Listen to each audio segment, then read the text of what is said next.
This is Professor Monty. Let's answer the question, what is consumer surplus and producer surplus? So we're going to start with the supply and demand curves. So if I've got two curves, we're going to call this price. That's going to be in dollars.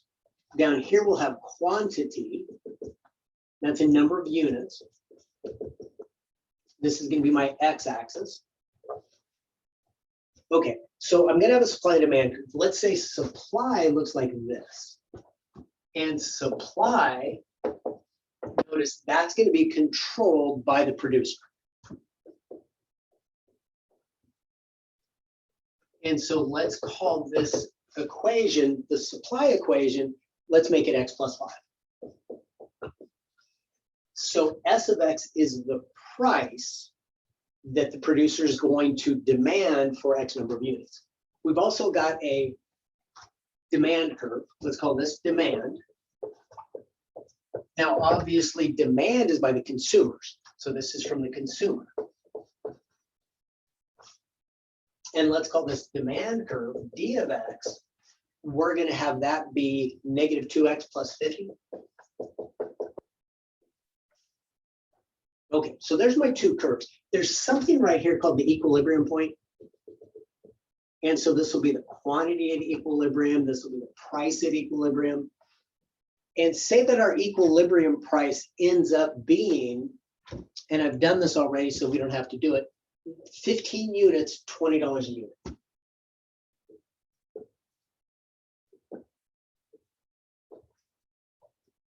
So I've got my quantity and my price at equilibrium. Now, let's talk about specifically what consumer surplus is. Consumer surplus, it's the additional amount consumers are willing to spend, but they don't have to. Here's what I mean. For 1 unit, now if I plug 1 into demand, the consumer, I've got 1 consumer. If I plug a 1 in here, that's willing to spend negative 2 plus 50, $48 for that unit. So at 1 unit, they're going to have to spend the $20 equilibrium point, because this producer knows, oh, if I've calculated equilibrium point right, I can sell 15 units at $20 each. So that's what they do. They price it at $20. Well, one of the consumers, if I plug 1 into demand, was willing to spend $48. So they were willing to spend $48. But when you go to the store, everything's priced at the same price for a given product. It was priced at $20. This amount right here, the difference between the 48 and the 20,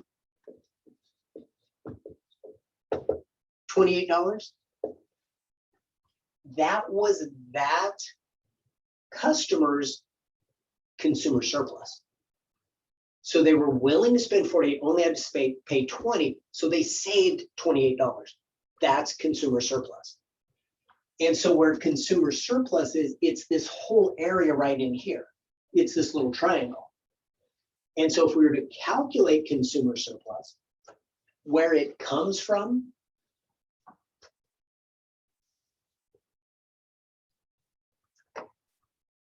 consumer surplus is all the area under the consumer's curve, or the demand curve. So the area on the demand curve. Now we're going from 0 to equilibrium. We'll just call it Q. So from 0 to Q, that's at equilibrium of the demand curve, because that's what consumers have control over. Well, that's all of this area. We want to take out this area. Well, this rectangle is just price times quantity. That's the revenue they actually, the amount that they actually spend. So it's the whole area under the curve minus this box, which is revenue, price times quantity. Now that price times quantity is not part of the integral. It's the integral under the demand curve, that area under the demand curve, minus price times quantity, what they actually spent. And so remember, consumer surplus, it's that additional amount. Right up here. It's the additional amount consumers were willing to spend, but didn't have to.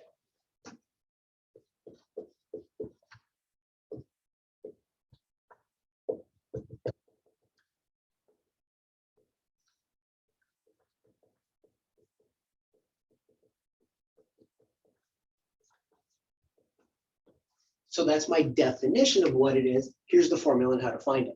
Now, you can go to my other video where I actually do this. I work this problem out as an example to show you what the values we will get for consumer surplus and producer surplus. So you may want to check that out. But that's consumer surplus. So let's kind of erase this. And let's go into producer surplus. Let me erase that. So what's producer surplus? Well, the producer, the demand curve down here, that's from the consumers. The supply curve up here, that's from the producers. The producers are willing to sell at where this curve is right here.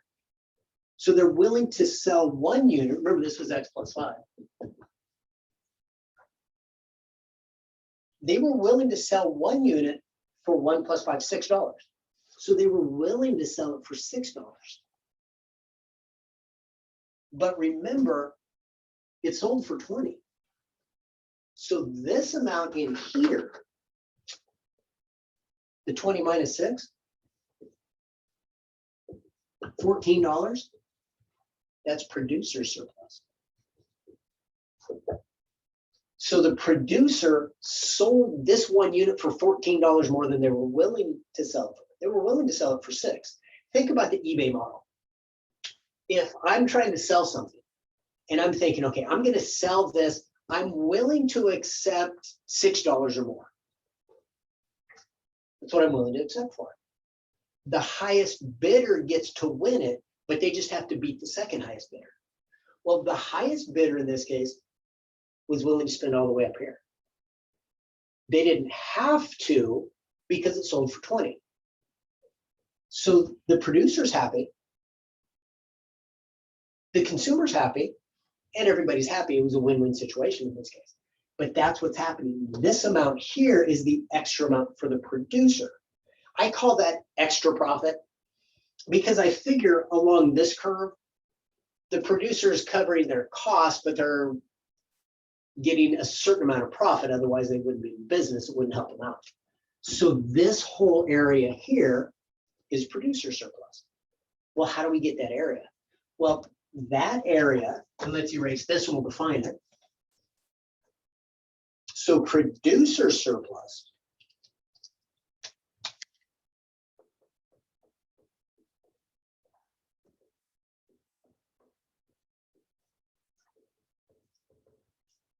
it's going to be all the revenue they receive.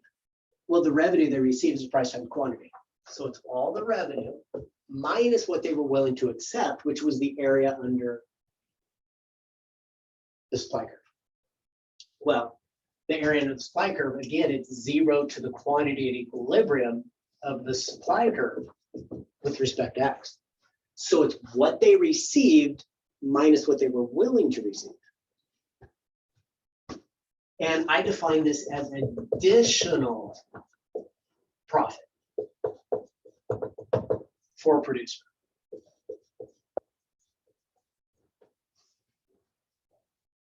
Now, I guess if you're assuming that there's no profit built into the supply curve, which to me, I think is a silly assumption, then this would just represent profit. But I think there's some profit in here. So it's additional profit for the producer. So in terms of my picture, I've got my equilibrium point. Let's erase this. This area above my supply curve is producer surplus. The area above that, consumer surplus. And so we've got producer surplus revenue minus the area under the supply curve. And remember, consumer surplus was area under the demand curve.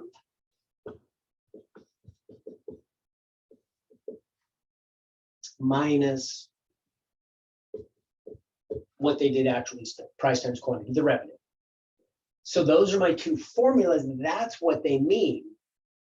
Additional amount that the consumer was willing to spend but didn't have to. And producer surplus, additional profit for the producer. So that's the idea. That's what these numbers represent. And so next time, watch my other video and I'll show you how to actually solve this problem.